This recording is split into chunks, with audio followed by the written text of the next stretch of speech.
Oh my God, excited. We are live. Hi, Dan. Welcome to Venture with Grace. How's it going, Grace? We should have gone live like 5 minutes ago. We were just I wrapping up know we're just yapping. talking about stuff. I know. Yes. I just want to say, like, I feel like I have so much admiration for you. And I feel like any sales and revenue leader are like basically my favorite guests. Not saying other people are not my favorite guests, they're all my favorite guests. But the thing is, like, I resonate myself. I feel like whenever I think about for myself, like I always think about like I'm like a, marketing, sales, like revenue BD guy, especially BD and sales. Like I feel like it's just like things I love doing. And then I feel like things like everyone should master. And then obviously I feel like you having the CRO background now, you're the CEO of a company. It's like something that I'm like super excited to chat with you. Maybe we could start with like, you started your career at Google and you were a account coordinator at AI at Google AdWord, and then now you're the CEO of Front. Why don't we talk about like what are some core lessons that you've learned early on in your career that kind of shape you into who you are today? Yeah. Well, thank you for the kind words. And I'm thrilled to be here and ramble, hopefully share some practical advice. And I think everyone should be focused on revenue. So I think, as you scale a business, like it's always important to have the revenue lens and understanding, especially as you go from like a small startup to like a big business. Core lessons, like how did I shape myself? One is I think like everyone needs to be really focused on the customer. I always worry like what keeps me up at night up front is as we grow and scale, are we pulled away from our customers? So I think I've always been intentional of why I started my career in support and like came up through the ranks in sales and even as a CEO, have been really focused on customers. Two, I think like understanding and being close to the revenue metrics and tying that back to you're trying to run a business. So understanding all of the different acronyms, especially in the SaaS world, of understanding that not all pipeline is equal, that you should be thinking about long-term value or lifetime value of a customer. You should be thinking about NRR and GRR is how do you drive expansion from the customers? So I think like those have been like just practical experiences of like always being close to the customer, understanding the metrics, because I think at the end of the day, like, look, you're trying to drive growth and run a business. And then I think just like core lessons are just like, I think things other people probably say like speed beats perfection, relationships drive outcomes, driving clarity wins. Like a lot of my job today as a CEO is driving alignment and clarity and prioritization. So I think like all of those things have helped shape me. For sure. I have so many questions for you. One thing is like, from, like it always go back to the customer. Like, so if you're selling like a 2B, like right now, obviously Front is like 2B basically. But like, I think like, when you're selling 2B or 2C product, like how do you kind of like, first of all, like, how do you talk to the different customers? Because sometimes people buy a product for X, sometimes people buy a product for Y. Like why don't we start with like, how do you kind of like actually deep down like understand from them? So I think like as a vibe seller, I feel like a lot of times like people buy your product because of the vibes, not like just vibes. Obviously the product has to work, right? But like compared to like your product versus like competitor product, a lot of times like people just buy from like whoever they like, or like they have an easier time to like communicate with. How do you think about like the, I don't know, like the sales process? I think there's like three reasons people buy, at least in my experience. And look, like I think like all sales methodologies are pretty much the same thing. They're just marketed slightly different. Like it is like have a process around qualification at the end of the day. And there's like debates and somebody on LinkedIn will give me a hot take on like that's not true, but I would be like I think it's around having a process to follow and like on those pieces. The three reasons I think like people buy. One is like you're solving a core problem. So I think you really need to understand like what is the core problem that you're trying to solve for that customer, right? Or that prospect. Two is I think it's really important for people to have high energy. And when I look at hiring both leaders and AEs, it is like, can they command a room? I usually get like a really good feeling or a really bad feeling about somebody seeing how they hold a meeting or how they present in an all hands. So I do think like confidence, energy, being optimistic. I think like confidence and it comes from like product understanding. So if you have like deep product knowledge, you're going to sound really confident talking about things. And I think you're going to have like very real stories and experiences to talk about. And so I think that shows up very differently in like how you pitch and communicate something. So I think like energy and understanding is important. And then I think the last piece, which is probably more important even so today, is like your ability to articulate a vision of the future for what that platform or product looks like. And I would argue, like for us, like we're a customer support, customer operations platform. This is a market that's going through like massive transformation, and I think everyone sees that. If I can't talk about what that future looks like and why you should be picking our platform, somebody's going to go sign with a competitor for probably a 2 or 3 year deal. And so we're not going to go get a look at that opportunity for another 3 years. And so I think that's also really important for sellers. And I think if everybody should be selling in an organization. So that's not me speaking to AEs. It's like somebody on the marketing team, when they talk to somebody at a conference, should be talking about a vision of the future. I think it's also really important. So those 3 things to me, I think are like why people solve the core problem, have high energy and confidence in terms of product understanding, and your ability to like talk about a vision of the future. I wonder, so like, how do you think about the vision? Maybe we could use like front as an example. Like, how do you kind of like identify the vision? And I think the best like salespeople I went into, like the best salespeople are always like founders. And then like when the founders go in, like I hear them pitching other people. I feel like they always pitch different things to different people just because like they kind of like try to hear like what do they want, or like they kind of process what they want to hear, and then they go in and with like a different pitch. But I feel like to establish like a vision, obviously you have your own vision, but on the other hand, like a lot of times it's just like saying the stuff that people want to hear to a degree. And how do you kind of like think about that, and like how do you kind of navigate that, having a vision but also like prioritize like whatever other people's kind of like ideal solution? I think like the broader question is like, how do you communicate it? So something that I think is like really important for anybody within a company, right? Or whether you're a first time founder, or whether you're building something at scale. I think again, in today's day and age, is talk about like your public roadmap, which is like, where are you actually going? So if we take Front, for example, like we're a customer operations platform, we have a really nice wedge into support. We compete against help desk and ticketing solutions. We can do full automation of support questions, but like, that's like a wedge in. To me, there's a massive opportunity to go build a platform that spans support, account management, CS teams, ultimately sales. And how do you build a platform that is centered around all of the go-to-market facing teams? And then I view that there are 2 buyers out in the world. There's buyers that want full automation first, and then there's the buyer that says, look, like I don't believe in full deflection strategy. I want to have a platform where my work gets done by my people. And so we believe that the best platform has like both sides of those things. So we have to like be able to communicate, look, we can solve your core problem today around support and deflection and ticketing, but ultimately we want to go build this platform that all of your customer facing teams can leverage and help you consolidate the stack and get better insights and understanding from what's happening in that. I think there's a bunch of people that say that in the market. I think ultimately like what separates like the builders of the world ultimately just comes down to execution. But I think like you can't be scared to talk about that vision. I think a lot of the ideas are not really unique, to be totally honest. I think there's a lot of businesses that probably talk about this. Ultimately, at the end of the day, what differentiates is like your ability to drive innovation, like speed of delivering those features in the market, and then do they actually deliver quality and value in a really short time period? Because it can't be, to your point, it can't just be like vaporware that doesn't work. I wanna, maybe we could start with like, thinking about the product itself. Like I really like what you said about like, so first of all, like you find an entry point, you add your way in with one product, and then maybe like sell like a suite of product to like increase revenue and stuff. So like as a CEO today, like since like you come from the revenue world, maybe we could talk about like how do you like evaluate the product and all the function that's quote unquote costing money versus like the sales. Like obviously if you don't have like the best product, like you can't really sell much.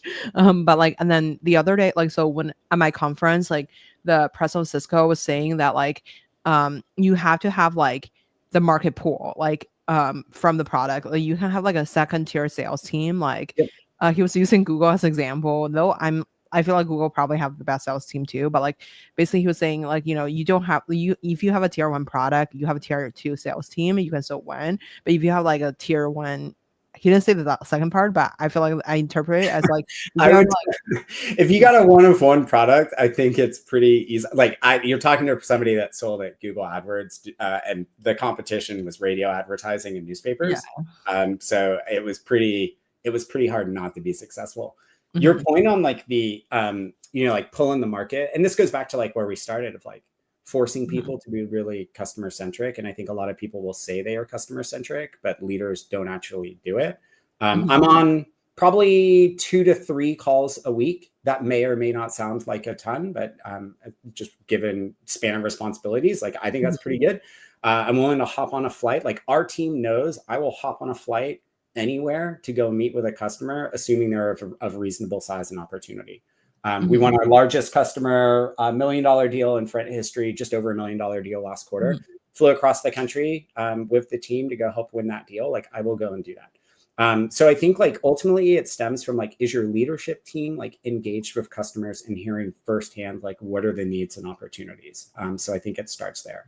2 is like, are there really good cadences internally? This morning I sent out a note. We got to run some tighter cadences on like 3 opportunities, like understanding churn and contraction, understanding like win-loss opportunities. And the third is understanding like ultimately product analytics, which is like not just utilization, but as you roll out add-ons, are you driving revenue from them? Like why are people signing up for it or not adopting it? I think at times, and sorry, that's a little bit of a ramble, like the other thing that shows up for a business is like when you do pricing and packaging changes, are you giving away too much value? When to introduce add-ons and paid add-ons. We did this past year. We'll have a big announcement on Tuesday, but I'll say it here, like crossed 100 million in revenue. And so like you're at the size and scale, it's like massive opportunity, like massive reward, like for all of the hard work. And like really it's because of our customers. But we're at the size where we have to introduce like add-ons. We can't just do seat expansion. That's not the way that you're going to drive revenue. And there's always the arguments out there that like seat expansion and SaaS pricing is like completely at risk because of AI and automation or resolution-based pricing, whatever it might be. Can you walk me through like, as a CEO, like how do you think about achieving $100 million ARR? As you mentioned about like add-on instead of seat expansion, like first of all, like when you first like join the company, like how do you understand like how do I take this company at this point public, right? So like how do you think about like that walk, like can you walk us like backwards on like your thinking process on like running? I think like I would say like the advice or perspective I have is like I've always gravitated to building software for sales and support teams. And so I always encourage people, anytime somebody comes to me for career advice or they're looking for like, how do I think about the next opportunity? I really start with like, do you know what you want? Like, is there a natural pull of an industry or a size company? I think you have to start there on those 2 things that you gravitate to. So I know at times in my past, like people have pinged me about healthcare or finance, and I'm like, I'm not interested in building companies in those spaces. Like I very much know that I because I'm a go-to-market person, I naturally gravitate to like sales and support. I also know there's like a clear opportunity in terms of like there is a buyer and a budget for that opportunity. So I don't have to worry about category creation. The third is like, then I get into like the metrics of the business. And well, I guess 2 is size. A lot of people say they are builders. I think everyone, so that always comes into the test of like startups. And I talk a lot about we're 300 employees, of reasonable size and scale today. I have a lot of people, executives that will show up that say, I'm a builder. And I'm like, you're a builder until I hand you the shovel and tell you to drink and like literally dig the trench, like help institute the process and change. So I think you also have to be honest about yourself around what are the experiences and the size company that you want to go and work for? And then the third part then gets into like the metrics. So I was like front in the category that I care about. We were roughly just over 200 people when I joined. I love that size. You've got like real scale, but you can still go and build and change pretty much everything.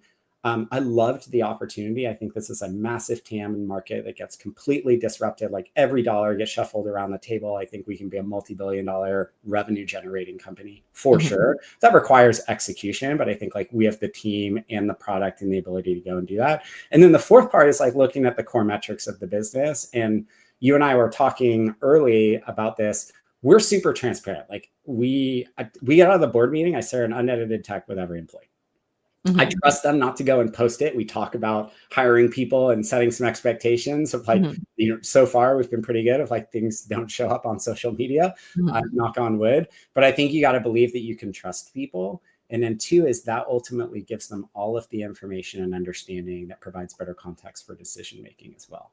But I feel like that's such a bold move. I really like the transparency, but as like a I guess like a small company owner, like I kind of feel like even maybe because of like I'm not dealing with like a lot of like full-time employee or anything, but like yeah, I feel like for folks that are like interns or like volunteers or like freelancers, like how do you kind of like navigate like giving them transparency, but like also like not scare people away? Like if like obviously not all the board meeting or like the board meeting are supposed to be addressing the things that didn't really work, and so you kind of like have to not like hide, but like, install confidence in like yeah, people. So like people are applying a job right after looking at this email. we are pretty brutal. I think like this is all, as I said, like I'm the hired gun of like the CEO, but Mathilde Collins and Laurent Perrin, who are the founders, and Mathilde was the CEO who's still, they're both still involved heavily in the Mhm. business. And like they've created this culture, like this culture is that value around transparency is their culture. If I was to Mhm. start something for myself, like I ran my previous startup the same way, which is like you should be really transparent. And it Mhm. always drove me nuts when I worked at businesses, and I was like, I don't kind of know what's really happening at the top. Like, what are the decisions? And I think like what I've learned is like you can trust people more than you think. And if Mhm. you power them with information, it will provide better context and understanding in terms of both good decision. I say good decision, easy decisions and hard decisions that happen.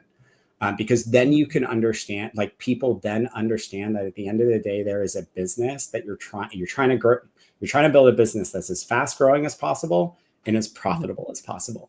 And if I can give you all of the information and understanding to see that trend, you can understand some of the decisions to get there. You may not always agree with the decisions, but I think it sparks understanding. And I think that's really, really important. So I generally fall in the camp of like, look, like trust people until they demonstrate that you can't trust them. So Mhm. far, we've been able to both hire people with the values that appreciate the transparency, and two, like we continue to trust. And so that trust allows us to be really open and honest. Um, Sorry Mhm. for my long rambles. The last piece I would add is like I think it's really important to be like, if you're going to be a leader and want to be good, you got to have thick skin. And I Mhm. say this to the team all the time for me, which is you're not gonna offend me. Mhm. You're not going to scare me of like a hard problem to solve. If you got feedback, you can be Mhm. as pointed as you would like on the feedback. I only ask that you're like thoughtful of how you communicate it, which I think much like anybody wants to hear. But I'm like, look, at the end of the day, like you're responsible as a leader, whether you're a manager, whether you're a director, doesn't matter the role. Like you should be really open to that feedback and hearing it and find ways to reach the full potential that you can. For sure. Um, can we talk about like some of your past like roles? So for example, you were the CEO of Talk IQ, and then that got acquired by Dialpad. Maybe we could talk about like, being like, and then now you're the CEO of this company front. And like I wonder like for the roles that you took on, how do you think about like what is your core like I guess like the what is your core OKR or something like for how do you establish that, and then how do you quickly understand a business to like do things that moves the needle to like push it to like the next stage of the business. Yeah. Can you clarify there are like two questions that I can go on Yeah, like sorry, I I'm the want to make worst. sure I don't give you like like I don't want to give you like a long ramble and stuff. Oh no, ramble away. So like basically my TLDR is like, okay, so you successfully basically like took two business onto the next stage, right? So like right now, like I wonder how do you kind of like quickly understand like what the company need? Because like obviously if you're hired, I would assume like, there's like a KPI from like the last person who didn't do the job, right? Like so it's kind of like how do you quickly understand what is that? And then second of all is like how do you like set up a plan, right? So like for Sure. example, Yeah, yeah. achieving $100 million ARR, like this is like 6 months, and then our revenue is like X, Y, and Z. Do you look at the spreadsheet, or do you talk to every employee to understand the problem? I'm sure you probably do both, but like, how do you kind of like actually come up with a plan to be like, hey, the next Yeah, 3 what do we months. like? Where do we Yeah, like? what Where do do we we do, start? Where do basically? we start? What do we do? Yeah, Yeah. so this is why I think you see me like smile and laugh. Maybe it seems like a little more innate to the people that are like revenue centric. On Mhm, at the end of the day, you're like trying to figure out. Okay, so looking at things that I like spend a lot of time to like hopping into, and again, it goes back to being customer centric. Is like talking to mhm, customers, and so right. understanding like if we have churn and contraction, like one of the things when I first showed up at Front was understanding what was causing some churn and contraction, and were there identified like how do we better clarify our ICP? Mhm, Because I felt like a lot of issues, assuming that you don't have a product problem. And I mhm, think we have a world-class product. Like when I was looking at joining this opportunity, I did some back channels talking to customers. I look at G2, I'm like, we are the top rated platform, like hands down. Like mhm, people love us. mhm, Um, when I then hopped into like some of the issues that people would leave, I was like, oh, this is really focused on like people that are using us for complex workflows and are also around the customer, meaning like their customer facing team. So like our ICP for Front is not going out there and trying to win more human resource. Like people that might mhm, use this internally for like human resource needs. You can use our platform for that. We don't shy away from it, but that's like not our core target ICP. So I think like one is like understanding that is just like, do you really understand and think that there is an opportunity on your ICP? Do you have crystal clear alignment across the functions for ICP? The next piece is like if you can understand like the churn and contraction trends is like are you under invested in like what you need to do? Like we had been previously under invested in things like lifecycle marketing. Can we drive better engagement and invest in customer success to be more hands-on with the customers? How do we give and introduce additional levers if we know that like seat expansion at some point maxes out for every business? Well, then you need to have add-ons. Like you need to have new features that provide value that the team can use. So I mhm, tend to think of like that's part of the journey is like clarifying the ICP. Two is like really understanding the fundamentals and the metrics of the business. I think if you do mhm, that, you see a ton of opportunity. To no surprise, they come in like 3 places. Like, are you giving away services that you can maximize? Do you have like a leaky bucket on churn and contraction? Do you understand the reasons people are leaving for you? And then third is like, can you actually drive expansion outside of just seat expansion? mm. I have a question on this. So, like, how do you figure out, like, if there's, like, a leaky bucket or, like, why are people churning?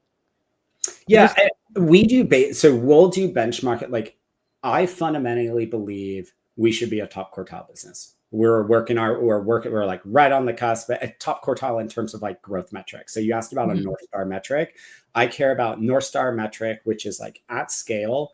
Let's just say like north of 100 million in ARR. The best businesses are probably growing 25 to 40% year over year. Yes, there's the outliers that we probably see on like LinkedIn that are growing 60 or 70%. And they're like the one of one company, but if you're like, mhm, okay, if we're not the one of one, and I think those are like the Googles of the world, the LinkedIns of the world, then you've got to like, what is your North Star metric? So we care a lot about mhm, revenue growth. We care a lot about then, and what are the levers for revenue growth? Net new revenue, and then there's also net expand, like net new revenue from new business, and then there's mhm. also net new revenue from expansion. So what I then care about is, sorry, I lost my train of thought of where I was going with this. Um, uh, like, revenue growth. Right. Yeah. So on these pieces is like we're focused on like those two things. And so for us, coming back to sorry, I regained like where I was going. So for us, like we should always have a benchmark even on NRR, which is like the best businesses are probably 110 to 115% of NRR. Again, I understand that there's higher businesses on higher, like smaller scale, higher opportunity, like whatever it might be on those. But I think you got to start with like an understanding of like where should your business be. How does that baseline against other businesses of your size and scale? There's a bunch of places that you can go out in the wild and Mhm. get like good data on that. But again, we like constantly benchmark ourselves against both the competition and high growth businesses like in these markets. Mm. I wonder, okay, so maybe we could talk about like the earlier stage of a startup since like some of our audience are maybe a little bit early. Yeah. So let's say like I was just at HubSpot inbound yesterday and I went to like a different like very high quality like a CEO talk or whatever. Like okay, so let's talk about like the inbound people. So like for example, not inbound people, but I guess like the conference selling people. Yeah. So like when you first create a product and like I guess like what is the sales motion? So like from selling my own stuff, like I feel like I think the top down selling is like the easiest. Like if you know, let's say I'm trying to sell to Fran, I know Dan, obviously that's a lot easier. Yep. But not everybody kind of like just know Dan, right? So like, and then if everybody's inbounding you for like XYZ, you'd be like very like you're probably not going to respond to any email. You'd be surprised, not to be like suddenly get pinged, but I respond to stuff. The best stuff that I respond to is the shorter, more casual emails. Like I open up every email in my box, and I can tell like the best thing to your point is like clear referrals, right? So warm intros. Two is like I will read every email that comes in. I won't pick up my phone. So like cold calling me is like not great. I will tell you that. But if an email is really short and to the point and something is like top of mind for us, like I will very much take that, potentially like reply back and take that conversation. What I usually want just in like my workflow is somebody to share just like quick stories and anecdotes with me. I don't want to hop on like, I hate to be like, I'm busy. Like everyone's busy, but I'm like, I really want to get information. I know the seller wants to get me on the call and like schedule the demo. I'm like in the information gathering stage. So I'm like, just be short with me and to the point. I'm way more likely to respond. And then two is like, I'll likely ask for information and then give me like the one pager and like a story of somebody that's like relevant to me that you've had impact. And then I'll probably come back to you and say like, oh, I want to get some, like, I want to have, I want to sit down and do a meeting. I also think like people gate like bringing their product to life. Like I'm very much, as much as I'm a go-to-market person, I care a lot about product. I just want to see something. And I don't want it to be gated behind content. I don't want it to be gated. I want to like experience the product in an easy way and like reduce that friction for me. For sure. I wonder, I think that's such a great topic point, like about like, how do you co-DM CEOs? Like, basically like you said, like short to the point. And then like establish some sort of trust with like people that are kind of like relevant to you. But like I think like as a founder, like if I'm trying to reach out to someone, like I'd be like really fear of like people feel like, oh, like I mean I talked to you once at a conference, now you're using my name to reach out to Dan, like that kind of stuff. So like I just like genuinely like fear of that. So like I don't want to like use someone's name or misuse someone's name. So like like but like if I don't say that name, like there's like no credibility. How do you balance like the kind of things that you're like you can use but you can't use? I think you always got to give people an out. And I think like the piece, like one is like anytime I was reaching out to somebody for somebody I worked with at Google, a long time ago. And I've been connected with them in like I haven't spoken to them in a decade. And I feel like they're a very senior leader at like a very big company. And I'm like, oh, I like worked for them. I hope they remember me, but I have no idea. And so I like reached out and I'm like, one is like, I let them know quickly, like, this is a favor. One, you're like, hey, nice to see you again. We haven't talked. Like, hopefully you remember me. Usually I say that stuff just to make it casual to break the ice. Two is like, I'm letting him know it's a favor. Like I literally said, I'm like calling in a favor. And the third is like, I literally in a lot of emails like that will say, feel free to just ignore me, right? Or say no. And I think like the hard part is like people ask for favors for things and people don't give the person an ability, don't let that person know it's okay to say no or an out. And I wish people did that. And the one thing that drives me nuts in life is like unsolicited intros where people CC me on the emails. And I'm like, it is the thing that drives me batshit. So like crazy. Yeah, I totally feel you. Like I mean I've never sent that kind of email. Like I typically have to like double up in. I can't just like I myself would be so embarrassed if like so and so is just like I actually do not remember you. So that would be so you never know. Like you meet a lot of people. Like you look at like how we meet, like how we met. Like you came up to me, and like we had a great conversation. And I'm like, I think you gotta like be willing to put yourself out there and ask for the stuff and give people the out, and you're like, hey, would you like do this? And you're like, it's okay if not. And I'm like, oh, I'm way more likely to say yes, knowing that you've already taken the pressure away. And I think it's a really nice thing to do. For sure, 100%. Maybe we could talk about AI and build teams. So obviously, like AI is on top of minds of everything. So like maybe we could talk about like when you're structuring from like a team perspective, like as a CEO, like do you leave that decision to like CTO or like CPO, like chief people officer, like, or how do you think about like using AI or not using AI to replace like 5 engineers? Yeah. So one is, I don't think these tools like replace everybody. I think we're like so early on this stuff. I do believe in like they will elevate productivity. Do I think there's like some roles that get replaced over time? For sure. I think my holistic belief on this is like, it's like the self-driving car fallacy, which I think people have probably talked about. Like we get really excited about this stuff. It turns out it's really hard. And like, that's the reason you don't see like self-driving cars drive in snow. So I think like all of this stuff is more complex than we potentially appreciate. I hope we're wrong because I think that means that there's massive opportunities, but I do think that we're probably in some hype. So what keeps me up at night is like, do we have a team and a perspective and a philosophy that people are experimenting with tools to find ways to like drive productivity for themselves? And so that is like, I think that's a life or death kind of decision for the company where I'm like, I want every new hire to come and say, these are the ways I would like re-architect this role, whether it's in engineering to marketing to sales to revenue operations. Like I really want us to find people that are going to show up and be like, we need to disrupt every process that we've had because that's how we're going to be truly an AI first business. And I think businesses have to like we've been around for 10 years. We have to recognize that the people that are company building today are building them very differently. And if you're not paying attention to some of the amazing metrics that are out by those businesses, like you really should pay attention because I think what I would worry about is by the time you realize that one of those disruptors is like doing the right things, the acceleration in revenue growth is so much faster that I don't think you'll be able to pivot to catch up. I think in the past, you can see the competition slowly coming up and you can like pivot and like do what they're doing, whatever it might be. I think what's happening right now is like the very real risk to incumbent legacy businesses that you got to be willing to disrupt yourself. And that starts with like the understanding and experimenting with tools.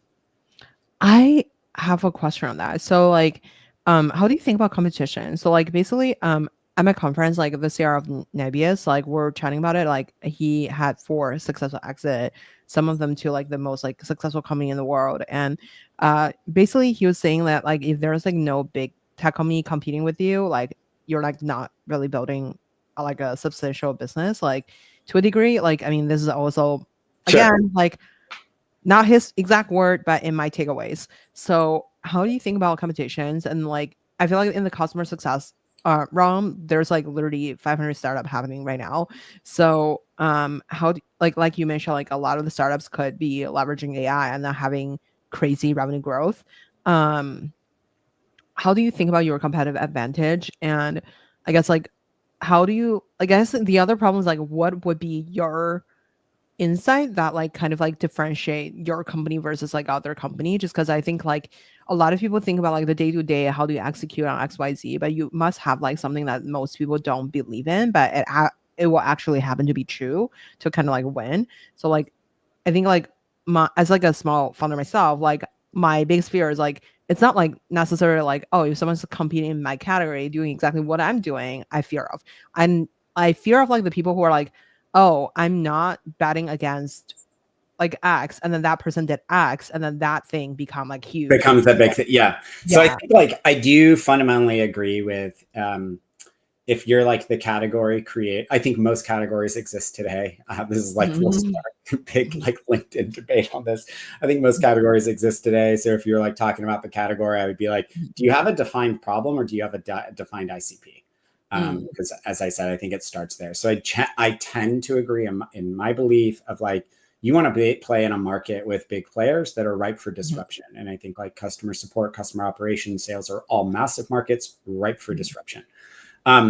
So we've invested 10 years in like building a customer operations platform. So help desk, ticketing, quality assurance, shared inbox, all there. The biggest like disruption to our platform today is also the biggest opportunity, which is somebody will say that you don't need an inbox or a ticketing system because everything can be automated by AI, right? AI can be your first touch point across channels. I do believe that it represents probably one of the biggest opportunities.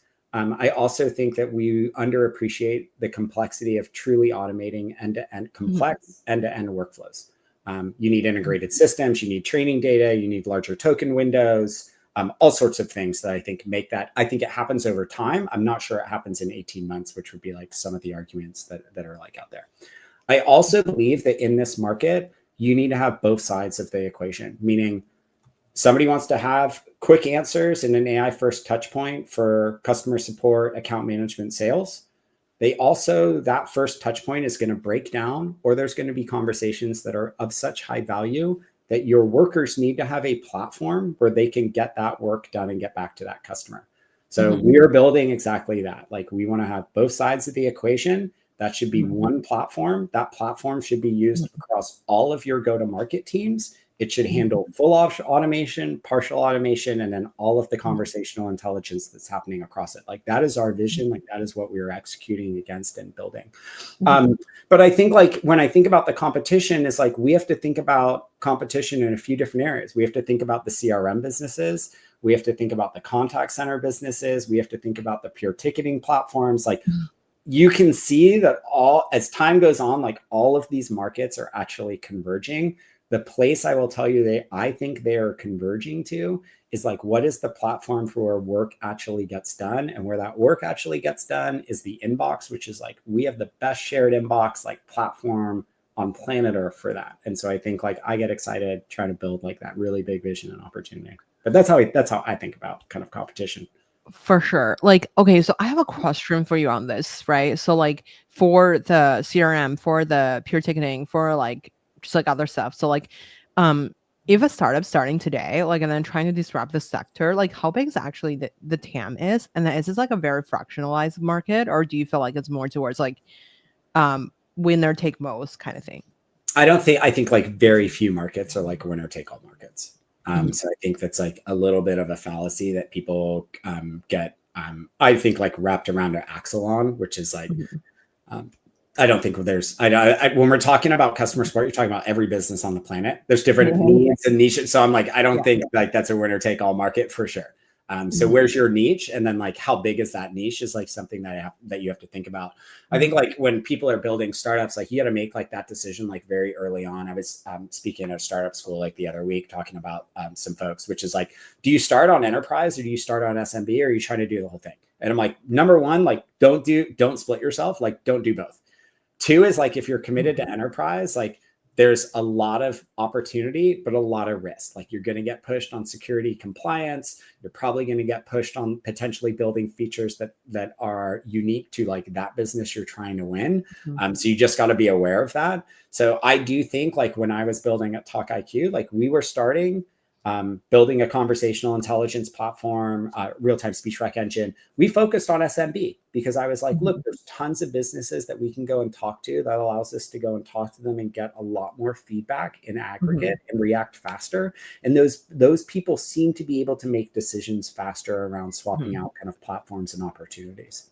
So I generally would kind of air people and that's, obviously informed by like my own experience. I'm like, starting down market because people are more willing to experiment with startups, and it allows you to get a lot more touch points in terms of understanding. I have like some question there, right? So like, one part is like the problem of like, so like how do you price your thing, right? So like, I think here's like the nuance of the problem, right? Like, so yesterday our show, like one of our guests was like the CEO of Uniform, which is like also a very late stage company, $2 billion valuation.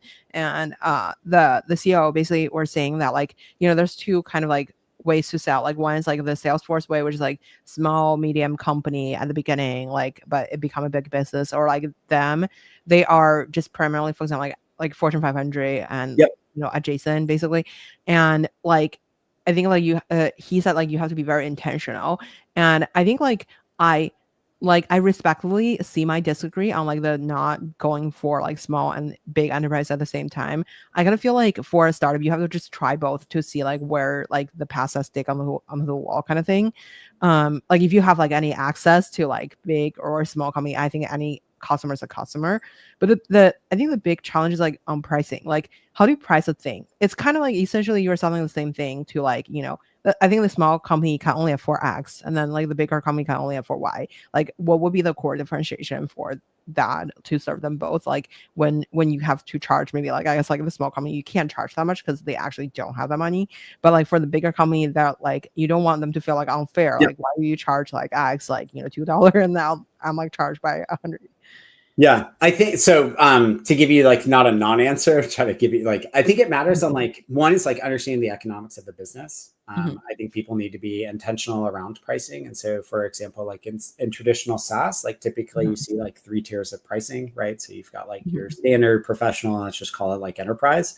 I think you need to be intentional around your pricing strategy, right? If is your starter package, like your low end package, the intention of like giving people like the taste tester, are you intentionally limiting features because you actually want to use it as a lever for somebody to go for like the middle package? So I think like what gets missed, I think even early on, again, in my experience of like building a company early on, was that, which is like, do you have a pricing philosophy and strategy? Because it's not just about like, hey, the market will pay this. Because I would argue, well, how do you understand if you're giving away too much value? You should understand that. So I think it stems with like, what's your pricing strategy? We have used some fantastic pricing consultants. Simon Kutsher's one. They do a lot of SaaS-based pricing. They've worked with pretty much some of the best companies out there. We paid consultants to come in and help us think through like pricing strategies because I think this is like a very important lever. But again, I think you have intentionality and understand like what is your philosophy in it. Perhaps you don't want 3 tiers. Perhaps you only want 2 tiers. Maybe you just want 1 tier. Like these are all things where I think that to give you like the non-answer, like it's unique to the business, but I think you got to think through like what is the philosophy that you're trying to achieve with it. I wonder, do you feel like what was the takeaway from the pricing consultant?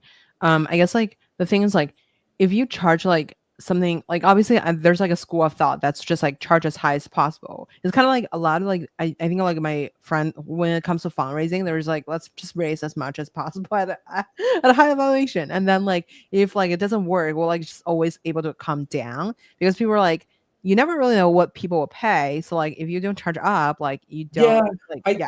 And then you also have kind of like give discounts and stuff. So like, you know, you can always go down by giving discount. But the problem is like if you charge too much, like the starter's already gone. So like they already picked someone else and then you would never have a wait in. So yeah, I think like intentional. This is like where I think like it's so important for people to understand. Like one, be intentional around like pricing strategy because I think it's like a massive lever and layer to this. I think it's complex. I think people can. I think internally a mistake that I've seen is like people underinvest in this.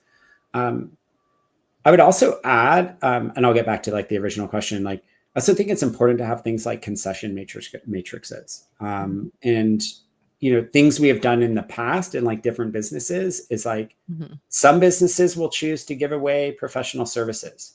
Some people will charge for professional services. I would argue that like one of the philosophy, again, different philosophies of like give it or charge for it.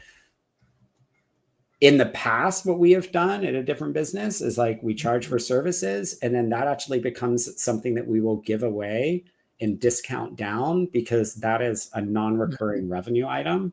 And so if we can discount down services, it maintains PPU, like price per user of what you're selling. And so this is why I think like the intentionality and like understanding of all the leaders in the go-to-market, which is like, what's your philosophy? Like, what's the strategy always comes into it. And like, do you have a framework and does everyone understand the mechanics? So I'm not trying to give you like the non-answer of it, but I think it's like so unique. And it goes back to like, what is the pricing strategy that you have? Do you want to give away services to everybody? And at scale, I would always then go back to like, how do you afford that? Right? How do you make that work within the constraints of the business? That might mean you hire onshore or offshore, whatever it might be. Like those are the real complexities that people need to understand in the business. For sure. How do you stick up to like one kind of pricing? Like or like how frequently would you change? I feel like when the company like front, that's like really huge right now. So like you can't really change much. Like, but I guess like at early stage, how do you kind of like come I think you got to remain nimble. Like right now, we talk a lot about we have a brand new product launch, like a big product launch for us in a couple of weeks, and it's all around AI. So we talk about resolution-based pricing and ultimately like usage-based pricing, right? Which we think can be like a really disruptive and powerful lever for continuing to like change the trajectory of the business. And so like one is, I think like you got to be nimble on it. From like a product standpoint and engineering standpoint, that when you change pricing strategies, it touches every single person in a business. And I think, again, people can underappreciate that as you scale. Like you're going to need your engineers to change billing. You're going to have like the product is going to hit the web team. You got to like go and enable all of your sellers and your CSMs. Like, does it impact just new business? Are you going to do anything for like the existing customers? So I think it like really gets like complex. So I'm like, I don't think you want to change pricing like too often on those pieces. I look at like Atlassian, had earnings earlier this week, and like they announced like another price increase. And I'm like, they do price increases like Netflix, which is like annually. And so again, it comes down to like the philosophy that you have internally of the business. And like, do you think you're giving away such value that you can command a premium? Netflix is a good example. Like Netflix increases pricing, like everyone groans and everyone's like still pays for Netflix and like streams movies at homes every day. But I think these are the things which is like early on, I think you got to stay nimble. As you scale, I think it becomes increasingly complex. And that's where I also think like if you're not invested in a pricing team and don't have alignment on strategy, you should do that and potentially look at external help to help bring that perspective. I wonder, so like since like I guess like another question I had for you was like since as a CEO, like revenue is just like a part of the game, and then there's like the people, there's like the product, there's like everything else. Like obviously revenue is like one of the core thing because that's like kind of like the lifeblood of a company. You have to have that. But like to make other set of things function, like how do you, I guess, like find the right partners, and like how do you like kind of test their ability, and then how do you kind of like fight over talent with other brands as well? Because I'm sure like the people that you want to hire will have like 5 offers. Like how do you kind of like convince them as well? Yeah, so this gets into like, I think you have to set, goes back to like what I was saying in sellers is like, I think it's really important for the executives to be competent, experienced, like gotta have credit. I would say like credibility, right? 2 is like, you have to articulate a story. And you have to articulate that vision of like, hey, why should somebody join us as opposed to going to OpenAI, right? Like that's a very, like we're based in San Francisco. Like we both want to go get exceptional talent. That is a very real conversation that like shows up. And so like we have to talk about a compelling vision. What do we think like would stand out in part of that is like, we're a smaller scale business, right? So we want to go and move fast. We want to give people like responsibility. I talk a lot about like what I want from leaders is that they have true ownership of their function. If they want to change people, structures, compensation, do processes, like free game. The thing I care about as a CEO is like, you're going to play offense with your business and take that responsibility. I imagine that's probably different. I say like from working at Google from 200 people, like when it was less, roughly 200 people to like 70,000 people. I can tell you at 70,000 people, nobody showed up and was like, hey, you can break everything here. And so I think that becomes part of like the experience and the journey in the recruiting game, which is like, you got to have a compelling vision and story to get that person. I think you also need to understand that like everything is a system. And does that person fit into the system that you have in that business? And usually I think like most people, at times like people get moved out of a business. And I think it's simply a matter of like their experience doesn't fit within the current system or the future system that the business needs. And it's as simple as that. And so I think you need to understand like, what is the system that you have? What are you trying to build? And are you finding the person that's going to fit in that system? Because you might find somebody that is exceptional at working at big companies and you're going to go put them in the small startup. And this is like the analogy everyone uses. And I would be like, we're not thinking about like whether that person fits within the system. You're gravitating to like, they have this experience that should translate. And like every business is different. It's probably not going to translate. I wonder, so like as like executives, like how do you keep on top of AI? Like, so like there's like, the product people or eng people like looking at AI every day, but like as an executive, like how do you know like what do we implement, or like do you just leave that decision to like other people? And how do you do like, I guess, like the temperature check / vibe check on like the entire market to like keep informed? Yeah. So one is like, I think when I say this to people is like, I think you have to demonstrate it from the top down. So like going on YouTube, I'm like pulling up some of my subscription channels. Like Riley Brown is like this vibe coder who I think is like great. He's like great. I think you have to experiment with stuff. So like I go home, I play around with Lovable, I've played around with Cloud Code. Trying to think of like a few others. Even Canva's like AI generation to see what can and can't do. Like I was playing around with Nano Banana for image generation. Like there's tons of stuff that I think like, look, if you want to be on the cutting edge, you have to play around with the technologies. And the biggest fear for me is like you pass that response as a CEO. Like I say we want to be an AI first business, and yet I pass that off to somebody else and hope that they're doing the research. Something I ask in like every hire is that same question, which is like, what are the tools that you're using? If you were to show up today and like completely rebuild this function, like what are things that you would go and do, and specific, like what tools, and like how did you get there and understand it? I am shocked. And you can tell within like 30 seconds, whether that person goes home and like reads the news and like watches YouTube or listens to podcasts or plays around with things or doesn't.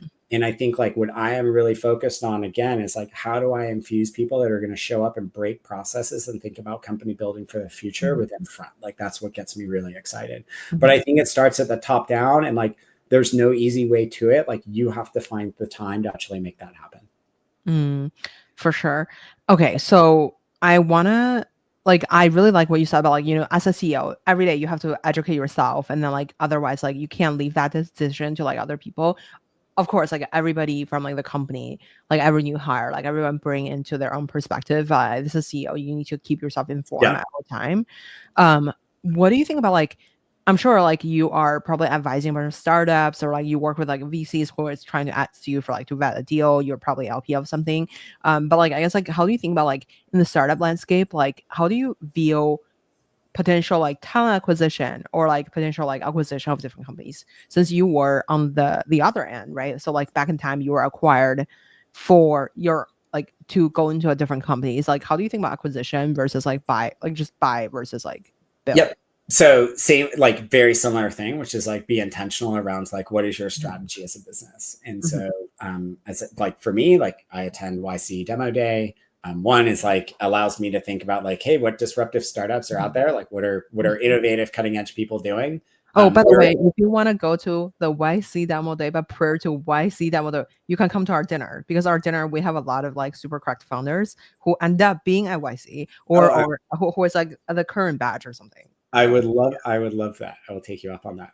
But these are things of like, how do you get immersed? Like you got to be in the ecosystem and intentional. And then you got to be intentional around like, well, do you have a corp dev strategy? And it's okay not to. Like, as I said, it's okay not to.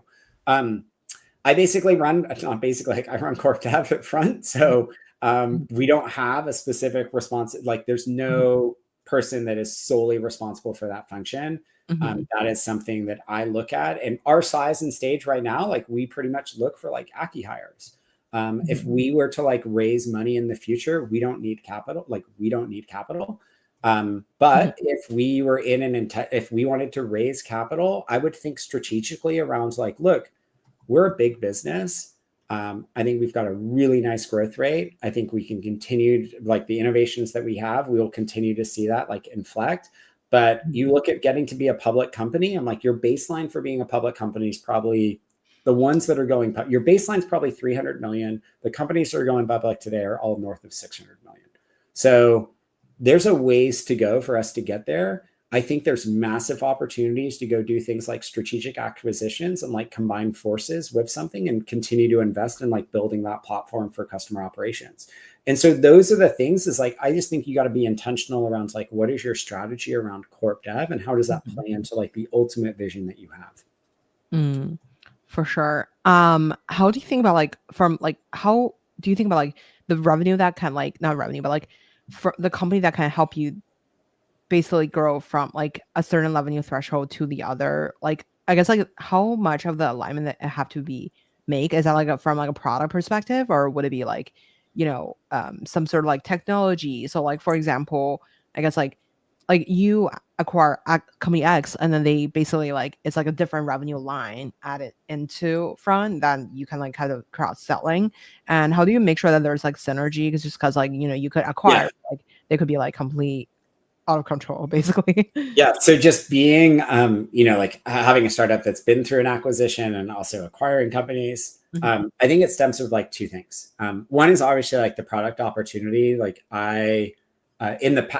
like all of my experience on M&A has been around technology that's going to ultimately open up new markets and opportunities, as opposed Mhm. to doing M&A to consolidate a business. Meaning Mhm. like Dialpad is a contact center, Mhm. UCaaS business, CCaaS business. Like when we did M&A there, we weren't going and buying other UCaaS, CCaaS businesses simply to be a bigger platform. Mhm. We were finding like, what are the peripheral opportunities that open up, like expand the TAM.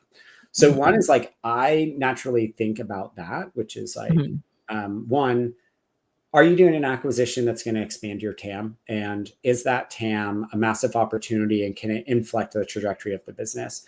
And then Mhm. two, like where this ultimately breaks down always is like people alignment and values. Mhm. And like the reasons acquisitions don't work is like because the people that ultimately have to build and do the acquisitions like either don't like each other, don't believe in the vision of like the company that's acquiring them, don't like the values, like all of that stuff goes sideways. And so like the acquisition like sounds great on paper, but then when Mhm. you like get into the brass tacks of putting it together, like Mhm. it breaks down and never lives up to the hype, because you can't, it's not just about merging the technologies to expand TAM. There's so much of like the Mhm. business inertia and like people that matters. Mm, for sure. I want to be mindful of the time. So like I want to leave like one real question and then 1 minute like fire round for you. What is some like an insight that you've learned since you arrived up front? Like that kind of like change your trajectory, not trajectory, but like I was like change like how your like how your belief system kind of like set up before. So what is like one piece of insight that you kind of learned? Um, I guess like one piece of insight, I guess I talked to a lot of our leaders about this. Mhm. Maybe it's just like more general practical advice, is like Mhm. learning to manage up and sideways. Mhm. And what I mean by that is like, um, I wrote a post about this the other day. Like there's an engineer on our team, that engineering leader manager. Mhm. He sends a weekly update on what his team's doing and his commentary on the market. And I think it's one of the most insightful Mhm. emails that I read.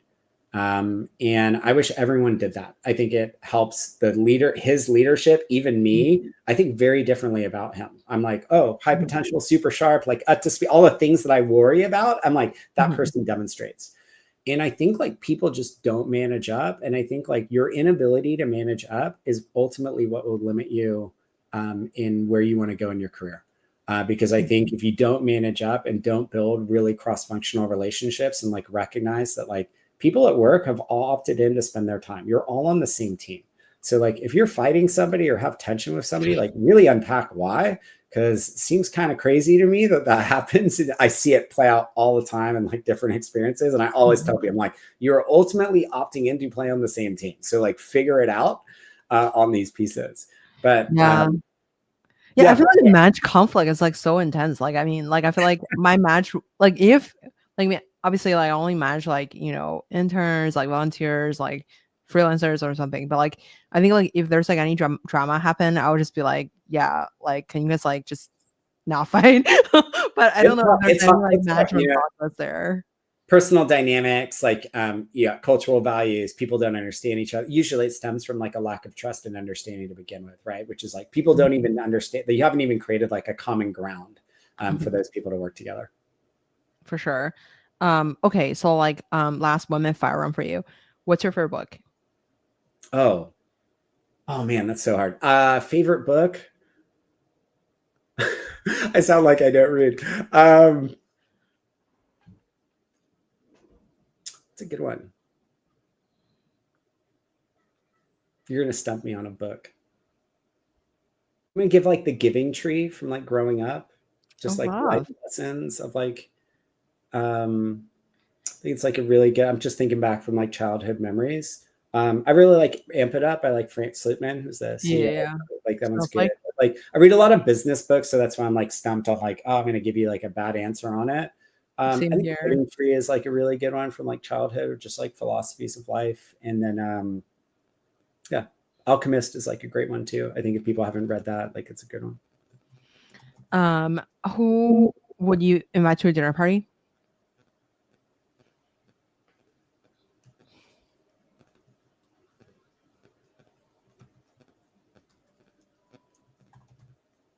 Thinking on this.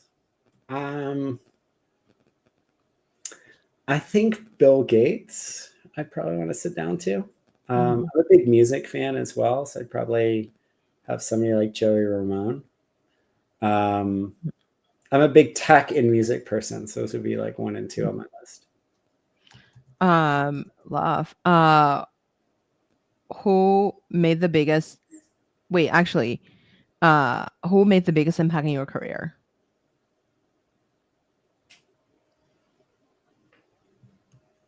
There's 2 people that have like shaped a lot of my perspective and like also had like some hard lessons with too. Super fond of both of them, but just Suresh Khanna and then Wesley Chan. Wesley was like early Googler. Now runs Investor, right? Yeah, He's an investor. He's amazing. And then Suresh was my mentor and manager at Google. I learned a lot with, and I was fortunate. Like at Google, like I worked with Sheryl Sandberg and Claire Johnson and Gretchen Howard, like all people that have gone on to have like exceptional careers, and David Fisher. Like the list goes on, and I'm like, I feel just so fortunate to just learn through literally like osmosis of watching like just exceptional people operate. Love. Where can we find you outside of work? On the trails in Moran. I'm a big outdoor person. Or dingy clubs watching bands play. So I'm a big music person. You find me outdoors or in music halls. Love. Well, Dan, thank you so much for coming on the show today. It was such a go-to-market masterclass. You're too kind. Thanks, Grace. Let me quickly end stream 1 sec.